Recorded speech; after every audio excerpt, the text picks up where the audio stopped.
Hello friends, welcome to Brahmi academy.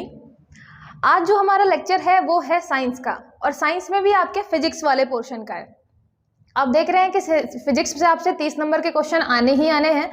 तो हमने ये क्वेश्चन उठाए हैं 2019 के 20 के जो कुछ क्वेश्चन हैं वो भी लिए हैं, उसके अलावा कुछ सिंपल क्वेश्चन भी रखे हैं।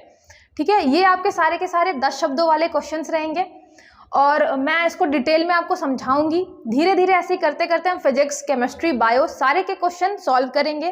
ठीक है, तो आपको इससे बहुत हेल्प मिलने वाली है। ज़्यादा से ज़्यादा लोगों को शेयर करिए, बताइए कि आपको साइंस की चीज़ों के लिए बहुत ज़्यादा भागदौड़ नहीं करनी पड़ेगी। यूट्यूब में ही ब्राह्मी एकेडमी पे आपको फ्री में सारी चीज़ें अवेलेबल हो जाएंगी।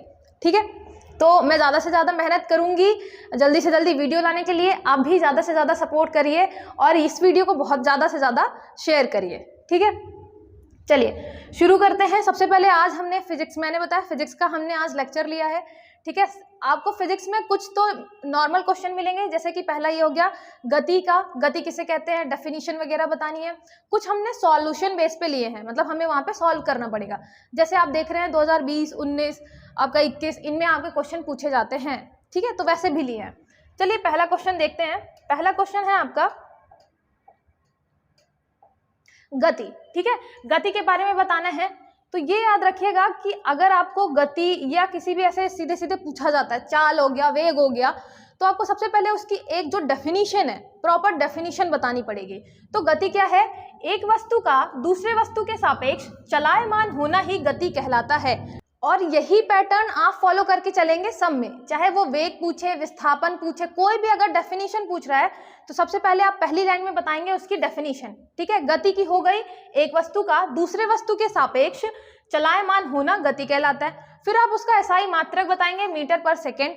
जैसे आपका बल पूछा है, ठीक है, काम पूछा है, शक्ति पूछा है, कार्य, शक्ति, कुछ भी पूछा है, डेफिनेशन बताइए, एसआई मात्रक बताइए। फिर उसकी एक चीज अगर एक्स्ट्रा है तो आप वो बता दीजिए। जैसे गति जो होती है सापेक्षिक होती है। कोई ट्रेन चल रही है मेरे सामने, तो मेरे लिए क्या है, वो गतिमान है। लेकिन दो ट्रेन आपस में बहुत बराबर स्पीड में चल रही है, ठीक है, तो एक व्यक्ति जो इस ट्रेन में है वो इस ट्रेन को देख के उसको लगेगा कि ये चल ही नहीं रही है। तो इसीलिए हमेशा गति जो होती है सापेक्ष होती है। मेरे सापेक्ष क्या गति है, दूसरा जो बिल्कुल चल रहा है उसके सापेक्ष क्या गति हो सकती है। ठीक है, तो गति हमेशा होती है सापेक्ष, एक वस्तु का दूसरे वस्तु के सापेक्ष। ठीक है, आपने बता दिया गति का एसआई मात्रक हो गया मीटर पर सेकेंड। चलिए नेक्स्ट देखते हैं प्रकाश वर्ष। आपका प्रकाश वर्ष काफी मतलब जाना माना क्वेश्चन है। ठीक है, पूछते ही रहते हैं। तो ये हो गया प्रकाश द्वारा एक वर्ष में तय की गई दूरी को एक प्रकाश वर्ष कहते हैं। ठीक है, यहाँ पे एक वर्ष लिया है, ये एक वर्ष आएगा किसका, पृथ्वी का जो आपका एक वर्ष होता है ना, हम उसको लेते हैं। तो पृथ्वी का एक वर्ष जो है उसमें प्रकाश द्वारा तय की गई दूरी को हम कहते हैं प्रकाश वर्ष। तय की गई दूरी कितनी होती है, एक प्रकाश वर्ष बराबर 9.46 इंटू 10⁻15 मीटर। तो आप इसकी वैल्यू जरूर लिखेंगे, क्योंकि आप क्या बता रहे हैं, यह दूरी का मात्रक है। तो कितनी दूरी बता रहा है एक प्रकाश वर्ष, तो आप वो बताएंगे 9.46 इंटू 10⁻15 मीटर। ठीक है, प्रकाश वर्ष के अलावा किसी का भी पूछता है, जैसे हॉर्स पावर पूछ लिया, या फिर उसके अलावा दूरी का मात्रक क्या होता है, ये सारी चीजें पूछ ली, तो आप ऐसे ही डेफिनेशन बताएंगे, उसकी वैल्यू बताएंगे और फिर बताएंगे कि वो किस चीज का मात्रक है। ठीक है, तो ये हो गया पहला आपका गति। गति में याद रखिएगा पहले डेफिनेशन होगी, ठीक है, डेफिनेशन, फिर एसआई मात्रक, फिर उसके रिलेटेड कुछ चीजें। आपने प्रकाश वर्ष पूछा तो ये आपका दूरी का मात्रक है, इसलिए आपने यहाँ पे वैल्यू भी बता दी, डेफिनेशन बता दिया। ठीक है, चलिए नेक्स्ट देखते हैं। ये क्वेश्चन आपका एमपीपीएससी 2019 में आया था मेंस में। ठीक है, एक रेलवे प्लेटफॉर्म पर एक कुली अपने सर पर 30 किलो का वजन रखकर चल रहा है, उसके द्वारा किया गया कार्य कितना होगा। हमें कार्य निकालना है। ठीक है, डब्ल्यू क्या होता है, कार्य बराबर वैसे तो होता है एफ एस। ठीक है, फोर्स इंटू डिस्प्लेसमेंट, मतलब आपका जो बल है इंटू विस्थापन। ये हो गया आपका बल गुणे विस्थापन। अगर जो आपका फोर्स है, ठीक है, हम मान लीजिए ऐसे फोर्स लिखा रहे हैं, और जो आपका वो सामान है, वस्तु है, उसका विस्थापन भी इसी डायरेक्शन में है, मतलब दोनों एक ही डायरेक्शन में काम कर रहे हैं, तो कोई एंगल नहीं बनेगा, 0 डिग्री का एंगल है। ठीक है, मतलब आपका विस्थापन जो है ऊपर हो रहा है, तो एंगल कौन सा है, बल और विस्थापन के बीच एक एंगल आ जाएगा।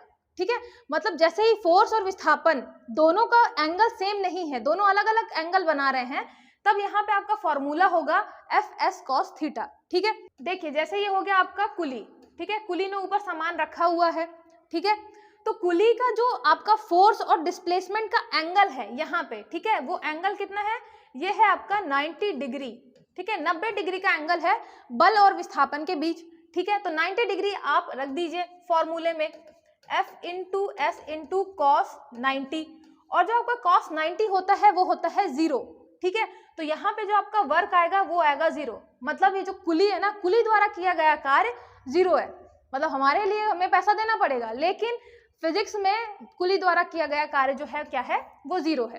तो आपको 3 लाइनें मिलेंगी, 3 लाइनों में आप बताइएगा फॉर्मूला, उसके बाद बताइएगा कि जो थीटा है वो है 90 डिग्री, इसलिए आपका जो वर्क होगा लास्ट में किया गया कार्य, जो वर्क डन है वो क्या होगा, 0, ठीक है। ऐसे आपको वहां पे 3 लाइनों में सॉल्व करना है, ठीक है। Fs cos थीटा, थीटा की जगह 90, cos 90 0, तो आपका वर्क डन हो गया 0, ठीक है। 2019 में आया था ये आपका 10 वर्ड्स में, मतलब ये उस टाइम पे क्या थे, 30 वर्ड्स थे, तो 30 वर्ड्स में आया हुआ था सॉल्व करने के लिए। तो याद रखिएगा फिजिक्स के क्वेश्चन सॉल्व करने के लिए कुछ कुछ आते हैं, लेकिन बहुत ही बेसिक आते हैं। अगर आपको फॉर्मूला पता है तो आप बस उसको फॉर्मूला में पुट करना है और आपकी वैल्यू आ जाएगी, ठीक है। चलिए नेक्स्ट देखते हैं। एक बाइक 30 मीटर पर सेकेंड के वेग से चल रही है, जिसका संवेग 6000 किलोग्राम मीटर पर सेकेंड है, ठीक है। तो बाइक का द्रव्यमान ज्ञात कीजिए, हमें द्रव्यमान ज्ञात करना है। बाइक इतने वेग से चल रही है, तो यहाँ पे आपका जो वेग दिया हुआ है, वेग दिया है 30 मीटर पर सेकेंड। ये याद रखिएगा कि ये सब लिखने की जरूरत आपको वहां पे पड़ेगी नहीं, सीधे आप फॉर्मूला बताएंगे, फॉर्मूले में पुट करेंगे और वैल्यू निकाल देंगे, क्योंकि 3 लाइनों में आप इतनी सारी चीजें बता नहीं सकते। फिर आपका संवेग क्या हो गया,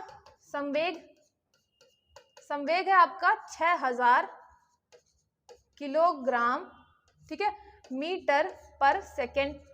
ये हो गया आपका किलोग्राम मीटर पर सेकेंड, 6000 संवेग हो गया। द्रव्यमान बताना है, द्रव्यमान, ठीक है। फॉर्मूला क्या होता है, फॉर्मूला होता है आपका संवेग बराबर द्रव्यमान गुणे वेग। अब देखिए कितना सिंपल सा, मतलब ये P इसका डिनोट करने को हो गया, कितना सिंपल सा ये हो गया आपका फॉर्मूला। जैसे Fs cos थीटा कितना सिंपल था, लेकिन हाँ आपको पता होना चाहिए कि cos 90 का मान होता है 0, ठीक है, cos 0 का मान होता है 1, तो ये सारी चीजें आपको पता होना चाहिए। संवेग हो गया द्रव्यमान इंटू वेग, सीधे सीधे आपको यहाँ पे क्या रखनी है, वैल्यू लिखनी है, ठीक है। द्रव्यमान निकालना है, तो द्रव्यमान हो गया यहाँ पे हो गया m, ये आ जाएगा P अपॉन क्या हो जाएगा, वेग, ठीक है, वेग अपना V से हमने डिनोट कर दिया। तो ये आपने किया 6000 अपॉन 30 के हिसाब से चल रही है 30 मीटर पर सेकेंड, और ये हो गया आपका 200 किलोग्राम द्रव्यमान बाइक का, ठीक है। यहाँ पे सॉल्व कर लेंगे, तो आपको बस क्या करना है, वैल्यू पुट करनी है, सॉल्व करके 3 लाइनों में बता देना है कि क्या आया, ठीक है। m इंटू वी होता है, तो m हो गया P अपॉन V, और फिर आपने सॉल्व कर दिया, 200 किलोग्राम आपका आ गया आंसर, ठीक है। देखिए अगर आपको यहाँ पे नहीं पता चलता है कि यहाँ पे SI मात्रक क्या रखेंगे, वैसे आपको द्रव्यमान का तो पता ही रहता है, ग्राम किलोग्राम ये सारी चीजें रहती हैं, नहीं भी पता है तो देखिए यहाँ पे मीटर पर सेकेंड है, ये किलोग्राम मीटर पर सेकेंड है, मीटर पर सेकेंड तो पूरा कट गया, किलोग्राम ही बस बचा यहाँ पे जब डिवाइड करेंगे तो, ठीक है, तो इसलिए m का आ गया आपका 200 किलोग्राम, ठीक है।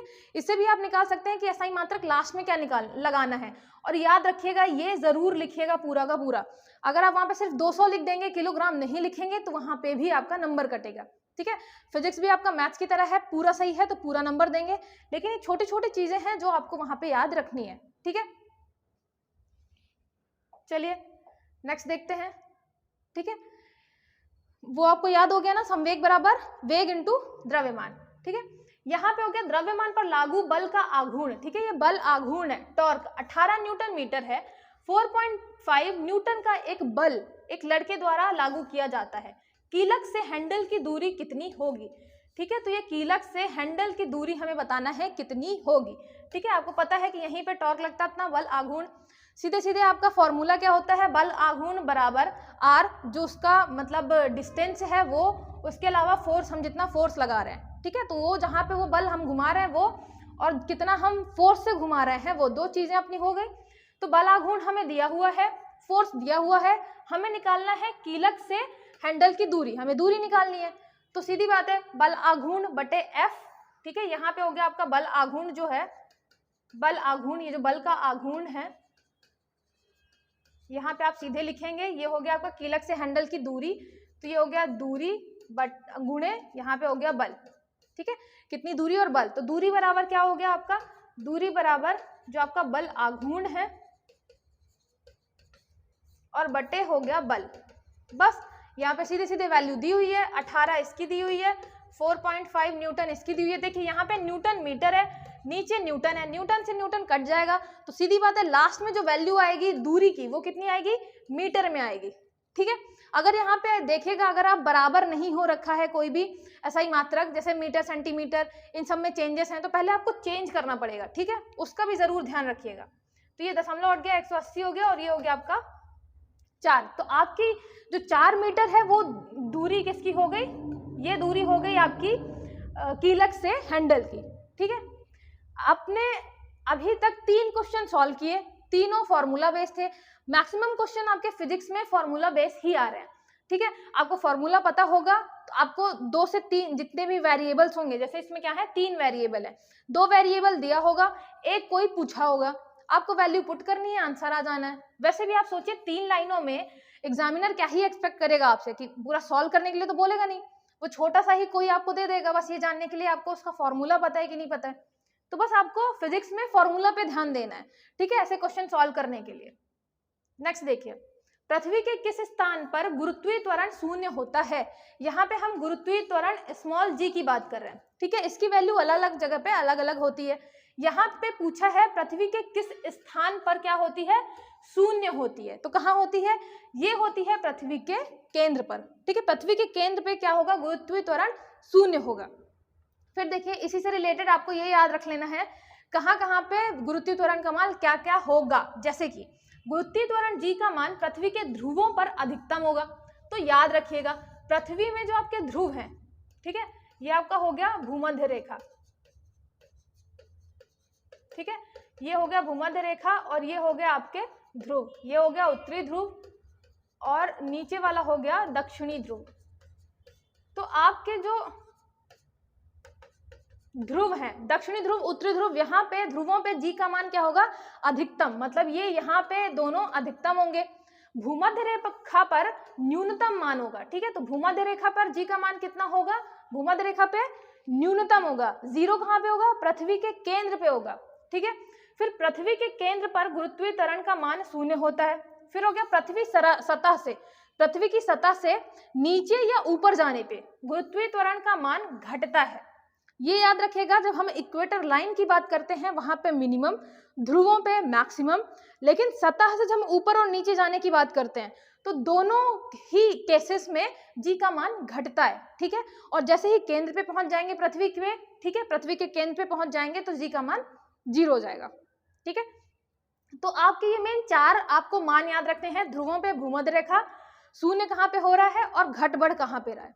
ये आपके जी से रिलेटेड क्वेश्चन है जो पूछे जा सकते हैं, तो ये आपको याद रख लेना है, ठीक है। ध्रुवों पे अधिकतम, भूमध्य रेखा न्यूनतम, फिर आपको देखना है कि शून्य होता है पृथ्वी के सेंटर पे, फिर पृथ्वी की सतह से ऊपर या नीचे किसी भी डायरेक्शन में जाए सतह से तो क्या होगा, उसका मान घटेगा ही घटेगा, ठीक है।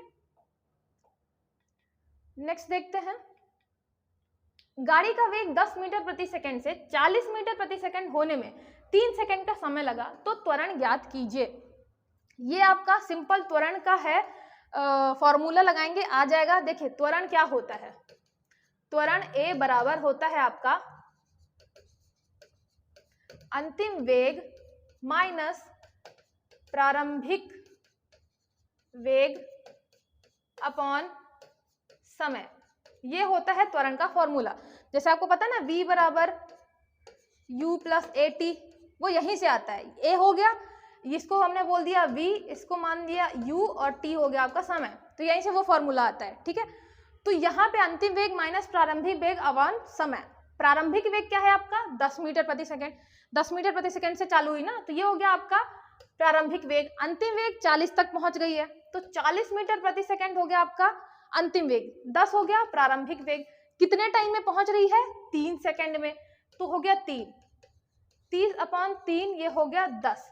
10 मीटर पर सेकेंड स्क्वायर। ए जो है आपका त्वरण, ठीक है, याद रखिएगा त्वरण का जो मात्रक है वो आपको लिखना ही पड़ेगा, 10 मीटर प्रति सेकेंड स्क्वायर। मतलब जो आपके हर सेकेंड है आपका गाड़ी वो 10 मीटर पर सेकेंड के हिसाब से आगे बढ़ रही है, ठीक है। मतलब हर 10 मीटर, हर 1 सेकेंड में 10 मीटर प्रति सेकेंड उसकी वेग जो है बढ़ रही है। ये होता है त्वरण का मतलब, हर 1 सेकेंड में कितना उसकी जो वेग है उसमें इंक्रीमेंट हो रहा है या डिक्रीमेंट हो रहा है। तो यहाँ पे हो गया 10 मीटर प्रति सेकेंड। ऐसे ही मान लीजिए अगर गाड़ी ऐसे बता रहा है कि मेरे सामने गाड़ी चालू हुई, मतलब उसका प्रारंभिक वेग 0 रहा होगा, अंतिम वेग कुछ दे देगा। या फिर ऐसा दिए रहेगा कि गाड़ी जो है वो इतने से वेग से आ रही थी, 40 मीटर पर सेकेंड के वेग से आ रही थी और मेरे सामने आके रुकी। मतलब प्रारंभिक वेग तो हमें दे दिया क्योंकि हमारे सामने आ रही है, लेकिन हमारे सामने रुक रही है, उसका मतलब है आपका अंतिम वेग 0 हो गया। तो इसी में आपका अंतिम वेग और प्रारंभिक वेग आप क्वेश्चन से देखेंगे, नहीं दिया रहेगा डायरेक्टली कि अंतिम वेग ये है, प्रारंभिक ये है। आपको क्वेश्चन पढ़ के देखना पड़ेगा। हमारे सामने चालू हुई है तो प्रारंभिक वेग 0 है, हमारे सामने आके रुक रही है तो उसका अंतिम वेग 0 है। उस हिसाब से आप क्या करेंगे, त्वरण निकाल लेंगे, ठीक है। जहां पे आपका त्वरण आ रहा है 10 मीटर प्रति सेकेंड स्क्वायर, अंतिम वेग माइनस प्रारंभिक वेग अपॉन समय, ये होता है फॉर्मूला, ठीक है। आई होप आपको समझ में आया हो अच्छे से। चलिए नेक्स्ट देखते हैं, संवेग संरक्षण का नियम बताना है, ठीक है। संवेग संरक्षण का नियम, ये डेफिनेशन सबसे पहले आप बताइए नियम क्या है। यदि दो पिंडों के समूह पर कोई बाहरी बल नहीं लग रहा होता तो उसका कुल संवेग नियत रहता है, ठीक है। बाहरी बल अगर नहीं लग रहा तो उसका जो टोटल संवेग है वो फिक्स्ड रहेगा, नियत रहेगा, ठीक है। उदाहरण हो गया आपका रॉकेट का ऊपर जाना, और आपको पता है न्यूटन का गति का जो तृतीय नियम है वो भी संवेग संरक्षण से ही रिलेटेड है, ठीक है। तो आप ये लाइन भी ऐड कर सकते हैं, नहीं तो मुझे लगता है ये 2 लाइनों में और एक ये लाइन में आ जाएगा तो 3 लाइनें वैसे भी आपकी फुल हो जाएंगी, ठीक है। तो संवेग संरक्षण पहले बताना है, दो पिंडों के समूह पे कोई बाहरी बल नहीं लगता है तो उसका संवेग जो है वो नियत रहेगा। उदाहरण हमने बता दिया रॉकेट का ऊपर जाना। अगर आपको बताना है तो इसी में आप बता दीजिए कि जो न्यूटन का गति का तृतीय नियम है वो संवेग संरक्षण के नियम पर आधारित है, ठीक है। चलिए नेक्स्ट देखते हैं, यदि किसी कण का वेग उसके प्रारंभिक मान से आधा हो जाए तो कण की गतिज ऊर्जा कितनी होगी। हमें गतिज ऊर्जा निकालनी है, ठीक है। गतिज ऊर्जा का फॉर्मूला क्या होता है, सबसे पहले तो अगर आपको फॉर्मूला पता है तो बस वहां पे हमें वैल्यू रखनी है। गतिज ऊर्जा होता है 1/2 mv²। m हो गया आपका द्रव्यमान, ठीक है, मास, v हो गया आपका वेग। अब हमें क्या बोला, द्रव्यमान के बारे में कुछ नहीं दिया तो हम उसको बिल्कुल टच नहीं करेंगे। यहाँ पे बोला है वेग, वेग जो है उसके प्रारंभिक मान से आधा हो जाता है। मतलब इसकी जो पहली v1 वैल्यू थी, पहला जो उसके वेग था, पहले वेग था v1, वो अब v2 जो है, मतलब जो दूसरा वेग आया किसी कण का वेग उसके प्रारंभिक मान का, मतलब प्रारंभिक मान मान लीजिए v1 है, तो अभी जो आया उसका कितना हो गया है, आधा हो गया है। मतलब अभी जो वैल्यू है आपकी वेग की प्रारंभिक मान की आधी हो गई है। तो हमने मान लिया v1 पहली थी, अभी हो गई है v2/2, ठीक है। अब हम क्या करेंगे, यहाँ पे वैल्यू रख देंगे 1/2 m, v की जगह ये हो गया आपका v2/2 होल स्क्वायर, ठीक है। ये हो गया m/2 1/2 m और v2 निकल आया v2², ठीक है। ये हो गया आपका 2 का स्क्वायर जैसे ही करेंगे तो ये हो जाएगा आपका 4, ठीक है। यहाँ पे आ गया 4। ये जो पूरा फॉर्मूला है ये तो आपके गतिज ऊर्जा का है 1/2 mv², बस ये आपका 4 एक्स्ट्रा आ रहा है, ठीक है। तो ये क्या शो करेगा, ये शो करेगा कि अगर वेग उसके प्रारंभिक मान का आधा हो जाता है तो उसकी जो गतिज ऊर्जा है, ठीक है, ये गतिज ऊर्जा ये कितनी हो जाएगी, ये 1/4 हो जाएगी, ठीक है। तो ये आपकी हो गई गतिज ऊर्जा। तो गतिज ऊर्जा कितनी होगी, उसकी 1/4 हो जाएगी, ठीक है। ये समझ में आया आपको। जैसे मान लीजिए मतलब जो पहले आपका वेग था वो था कितना v, लेकिन अब प्रारंभिक मान से आधा हो गया तो अब कितना हो गया v/2। मान लीजिए मुझे यहाँ पे v2 से नहीं समझ में आ रहा कि मैंने ये v1 v2 क्या बता दिया, ठीक है। आप हटाइए इन सबको, आप v से ही कर लीजिए सॉल्व। पहले मान था v, ठीक है, पहले वैल्यू दे रखा था v, अब प्रारंभिक मान का आधा हो गया, मतलब v का आधा हो गया, v/2 हो गया, v/2। इसको सॉल्व करेंगे तो ये आपका आएगा v²/4, ठीक है। जैसे ही आपका v²/4 आया तो देखिए पहले मान था 1/2 mv², अब वैल्यू आई है 1/2 mv²/4, तो ये 1/4 एक्स्ट्रा आ गया। यहां से आपका आया गतिज ऊर्जा जो हो जाएगी कितनी हो जाएगी, अब 1/4 हो जाएगी पहले की तुलना में, ठीक है। सिंपल क्वेश्चन था, अगर आपको समझ में नहीं आया तो आप एक बार थोड़ा सा और रिवाइंड करके देख लीजिएगा, ठीक है। 1/2 mv², ये 4 एक्स्ट्रा आ गया, इसलिए गतिज ऊर्जा आपकी 1/4 हो जाएगी। देखिए अगर यहीं पे बोल देता आधे की जगह क्या हो गई, 2 गुनी हो गई, ठीक है। तो जो उसका वेग का मान था प्रारंभिक मान का 2 गुना हो गया, तो कैसे सॉल्व करेंगे? देखिए यहाँ पे पहले कितना था, पहले आपको पता है mv² था, अब कितना हो गया है, 2 गुना हो गया है उसका वेग, मान लिया हमने, तो 2v हो गया, ठीक है, 2v हो गया। अब यहाँ इसको सॉल्व करेंगे तो 1/2 m, ये हो गया आपका 4v², ये फिर आप देखेंगे 4 एक्स्ट्रा आ गया, लेकिन ये इनटू में आया है, तो अब गतिज ऊर्जा कितनी हो जाएगी, ये 4 गुनी हो जाएगी, ठीक है। तो ये हो गया आपका गतिज ऊर्जा। दुगुना करेंगे तो 4 गुना हो जाएगा, आधा करेंगे तो 1/4 हो जाएगा। क्यों? क्योंकि ये आपका स्क्वायर लगा हुआ है, जितना भी यहाँ वैल्यू रखेंगे उसका जस्ट डबल हो जाएगा, ठीक है। तो ये क्वेश्चन अच्छे से देख लीजिए, समझ में नहीं आया हो तो एक दो बार फिर रिपीट कर लीजिए आप, ठीक है, रिवाइंड करके। सिंपल सा क्वेश्चन है, इतनी ज्यादा कोई चीज नहीं है समझने के लिए, फॉर्मूले में फिट करना है और आपको फिर वैल्यू निकालनी है, ठीक है। चलिए नेक्स्ट देखते हैं। उत्प्लावन बल किसे कहते हैं, ठीक है। उत्प्लावन बल सबसे पहले आप बताएंगे, किसी तरल में पूर्ण या आंशिक रूप से डूबी वस्तु पर ऊपर की ओर जो लगने वाला बल है उसको कहते हैं उत्प्लावन बल, ठीक है। आपको पता है, मान लीजिए यहाँ पे क्या है, पानी भरा हुआ है, ठीक है, पानी भरा हुआ है और इसमें हम डुबाने की कोशिश कर रहे हैं इतना बड़ा लकड़ी का टुकड़ा, ठीक है। तो ये क्या होता है, तरल जो है उसमें पूर्ण या आंशिक रूप से अगर डूबे हुए है कोई वस्तु, तो वस्तु के ऊपर की ओर एक बल लगता है, ठीक है, वस्तु को ऊपर की एक बल लगता है ऊपर की ओर, उसको ही कहते हैं हम उत्प्लावन बल, ठीक है। ये क्या करता है, यह बल वस्तु द्वारा हटाए गए तरल के भार के बराबर होता है। मतलब ये वस्तु पानी में जितना आपका पानी का भार हटाएगी, मतलब नीचे से पानी हटाएगी, उतना ही नीचे से इसको क्या मिलेगा, बल मिलेगा, ठीक है। सिंपल सा कॉन्सेप्ट है, जैसे ही ये वस्तु जाएगी पानी में, ये जितना पानी वहां का हटा पा रही है उतना ही बल नीचे से इस पे लग रहा है, ठीक है। इसका उदाहरण उत्प्लावन बल का आप चाहें तो ये लास्ट लाइन लिख सकते हैं, आर्किमिडीज का सिद्धांत इसी पर आधारित है, या फिर आप यहाँ पे उदाहरण बता दीजिए, ठीक है। उदाहरण आपने बताया जैसे कि शिप, इसीलिए आप देखेंगे कि कोई वस्तु जैसे लकड़ी का कोई टुकड़ा है, बहुत ही बड़ा है, ठीक है, फिर भी वो क्या है, डूबता नहीं है, लेकिन छोटी सी कील भी है वो भी डूब जाती है, ठीक है। तो उसका रीजन है आपका उत्प्लावन बल, जो कि क्या करता है, वस्तु में ऊपर की ओर कार्य करता है जब भी कोई वस्तु तरल में पूर्ण या आंशिक रूप से डुबाई जाती है, ठीक है। तो ये हो गया आपका उत्प्लावन बल। उत्प्लावन बल पूर्ण या आंशिक रूप से डूबी हुई वस्तु पर ऊपर की ओर लगने वाला बल, ठीक है। चलिए नेक्स्ट देखते हैं। 200 न्यूटन का एक बल, ये आपके एमपीपीएससी में 2019 का क्वेश्चन है, ठीक है। 200 न्यूटन का एक बल 50 किलोग्राम द्रव्यमान की एक स्लेज को खींचता है तथा 40 न्यूटन के घर्षण बल को काबू करता है। स्लेज का त्वरण क्या होगा, ठीक है, हमें यहाँ पे त्वरण बताना है। यहाँ पे दिया हुआ है बल द्रव्यमान, ठीक है, उसके अलावा हमें घर्षण बल भी दिया हुआ है। आपको पता होना चाहिए, एक तो पहले आपको ये पता होना चाहिए कि जो आपका बल है, ठीक है, फोर्स बल जो है वो है आपका द्रव्यमान इनटू त्वरण, ठीक है। ये हो गया आपका F = ma, ठीक है। लेकिन यहाँ पे जो फोर्स लग रहा है, एक हम फोर्स खींचने में लगा रहे हैं, उसके अलावा एक जो है उसके अलावा क्या लग रहा है, घर्षण लग रहा है 40 न्यूटन का। तो क्या होगा, आपके फोर्स में जो 200 न्यूटन का हम क्या लगा रहे हैं, बल लगा रहे हैं, उसके अलावा हमें माइनस करना पड़ेगा 40 न्यूटन का घर्षण बल, क्योंकि हम लगा तो 200 रहे हैं, लेकिन 40 न्यूटन का जो है वो घट जा रहा है घर्षण की वजह से, तो 40 न्यूटन जो है आपका माइनस हो जाएगा, ठीक है। यहाँ पे है आपका द्रव्यमान 50 किलो और यहाँ पे A त्वरण हमें निकालना ही है, तो A बराबर हो जाएगा, यहाँ पे 40 घटा देंगे 160/50, यहाँ पे आएगा 3.2 मीटर पर सेकेंड स्क्वायर, जो आपका क्या है, त्वरण है, ठीक है। त्वरण में मैंने बताया ऐसा ही मात्रक जरूर लिखिएगा, तो ये जैसे ही सॉल्व करेंगे आपका आएगा 3.2 मीटर पर सेकेंड स्क्वायर। ये क्वेश्चन भी मतलब आपके जो फिजिक्स वाले क्वेश्चन है वो है इजी, लेकिन थोड़ा दिमाग लगता है। जैसे इसमें ही आपको F = ma तो पता होगा, लेकिन आपको लगेगा ये घर्षण बल का क्या करना है, तो घर्षण बल जो है एक्चुअल बल को क्या करेगा, कम ही करेगा ना, तो इसलिए आप क्या करेंगे, उसमें माइनस कर देंगे और फिर क्या करेंगे, सॉल्व कर लेंगे, ठीक है।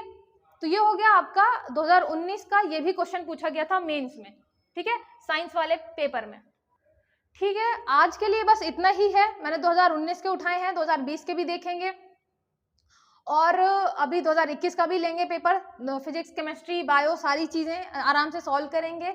आप ज़्यादा से ज़्यादा लोगों को शेयर करिए, पूरा का पूरा वीडियो अच्छे से देखिए। नहीं समझ में आया वापस से जाइए, क्योंकि साइंस है, साइंस में कुछ कुछ चीज़ें कभी कभी नहीं समझ में आती।